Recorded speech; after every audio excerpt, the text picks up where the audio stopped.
네, 안녕하세요. 밀리터리 전자입니다. 우리가 살고 있는 나라인 대한민국에 대해서는 모두 애국심을 가지고 있을 겁니다. 하지만 우리나라의 문제는 이만저만이 아닙니다. 물론 대한민국이 대단한 나라긴 하지만 대한민국이 곧 망하더라도 이상하지 않을 정도로 대한민국의 현재 상황은 사실 심각합니다. 말 길게 하지 말고 바로 본론으로 들어가시죠. 일단 대한민국 국민이라면 누구나 아는 대한민국의 사실상 큰 문제, 저출산입니다. 누구나 알고 있지만 그것을 해결하려고는 하지 않고 있는 게 큰 문제인데요. 일단 한국의 출산율이 0.918명으로 전 세계 꼴찌입니다. 이게 정말 낮은 수치인데요. 대한민국 땅 크기 대비 5천이 넘는 인구는 부담스럽다고 할 수는 있지만 아이를 안 낳아도 너무 안 낳습니다. 이게 국가 경제에 큰 영향을 끼치는데 일할 청년들이 부족하다 보니 기업들은 큰 피해를 입게 되고 그대로 우리나라를 흔들거리겠죠. 또한 국방력에도 큰 피해를 끼칩니다. 몇십 년 뒤에는 지금 청소년들이 군대를 안 갈 수 있다는 이야기가 있지만 이건 말도 안 되는 소리입니다. 한국은 상비군 50만 이상이 되어야 북한과 중국이 기습남침을 할 때 북진을 할 수 있습니다. 하지만 미래에는 남자 장애인들까지 모두 군대에 데려가도 50만의 병력을 채울 수 없게 됩니다. 한국은 이에 대해 어떻게든 해결하려고 큰 투자를 하고 있지만 사실 그 성과는 거의 없다고 봐도 무방할 정도로 무의미합니다. 한국의 두 번째 문제는 바로 인구 밀집입니다. 서울공화국이라고도 하는데요. 수도권과 비수도권의 격차가 너무 큽니다. 비수도권, 그러니까 지방의 면적이 훨씬 큰데 인구는 수도권이 2622만 명, 비수도권 2566만 명으로 수도권 인구가 훨씬 많고 청소년들도 수도권에 거의 다 밀집해 있죠. 이에 따라 대학교, 공공기관, 요양시설, 문화시설 등이 전부 다 수도권에 몰리고 한국의 인구 소멸 지역이 100명이 넘는 대참사가 발생하고 있습니다.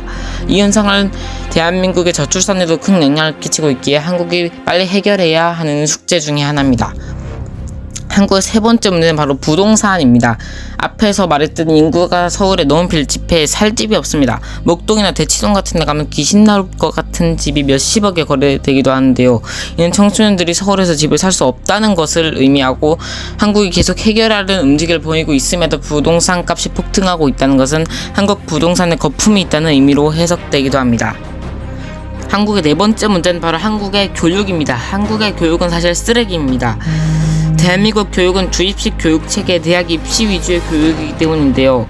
예를 들면 문학이라는 예술의 답을 수학처럼 딱 정해놓습니다. 그 예로 최승호 시인의 아마존 수족관이라는 시가 있는데 이 문제가 수능 문제 출제가 됐습니다. 그런데 최승호 시인은 이 문제를 풀지 못했습니다. 원작자도 풀지 못하는 문제를 학생들이 어떻게 풉니까? 수능을 잘 치는 것은 똑똑한 게 아닙니다. 대한민국의 교육체계는 암기력 향상에만 도움을 주고 진정한 인지 양성을 하지 못하고 있습니다. 또 한국의 평균 공부 시간은 8시간 55분, 즉 9시간이고 한국과 비슷한 성적인 핀란드에 비해 4시간 33분이나 깁니다. 또 의대 가몰입 형상도 문제가 되고 있는데 전국의 똑똑한 학생들이 공대와 같은 쪽이 아니라 의대로 다 빠지고 있습니다. 심지어 과학고등학교 학생들도 과거의 장점을 무시해가면서까지 의대로 다 빠지고 있습니다. 그런데 정작 또 병원은 부족합니다. 얼마 전에 소아과 런과 같은 사건이 있었는데 병원이 없어서 치료를 못 받는 상황도 발생하고 있습니다. 의사는 많아서 문제이고 또 병원은 적어서 문제인 것이죠. 또 취업 후 학생들의 지적 능력은 정말 빠르게 떨어지는 것도 큰 문제이기 때문에 교육에 대해 큰 생각을 한번 해봐야 할 것 같습니다. 한국의 다섯 번째 문제는 바로 자급자족이 거의 되지 않는다는 것입니다. 한국의 에너지 수입 의존도는 92.8%이며 곡물 자급률은 19.3%입니다. 이는 정말 심각합니다. 수입 의존도가 너무 크기 때문에 러시아나 중동에서 한 번 일이 터지면 우리나라의 경제가 흔들립니다. 정말 위험한 산업 구조를 갖고 있죠.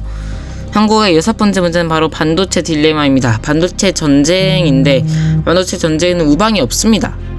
미국은 우리나라가 치포에 가입하라고 하고 있고 만약에 반도체에서 미국 편을 들게 되면 우리나라의 큰 손인 중국 오더가 끊기게 되고 그렇게 되면 상상을 초월한 손해가 발생하게 됩니다. 한국이 망할 수도 있습니다. 그렇다고 중국 편을 들게 되면 미국이 외교, 경제적인 압박이 들어가면서 우리나라 경제는 말 그대로 박살나버리는 상황이 발생하게 됩니다. 만약에 그렇게 된다면 한국은 지옥 같은 삶을 살게 될 것인데요. 다시 시작해야 할 수도 있습니다. 외국 자본은 코스피에서 쭉 빠져나갈 테니까 주가도 떡락해서 국민들도 상상을 초월한 피해를 입게 될 겁니다. 기업은 이윤을 추구해야 하는데 정치 경제학적인 문제에 부딪혀 굉장히 어려운 선택에 놓였고 이것 또한 한국이 해결해야 할 어마어마한 숙제 중 하나이죠. 이 외에도 한국의 문제는 어마무시하게 많습니다.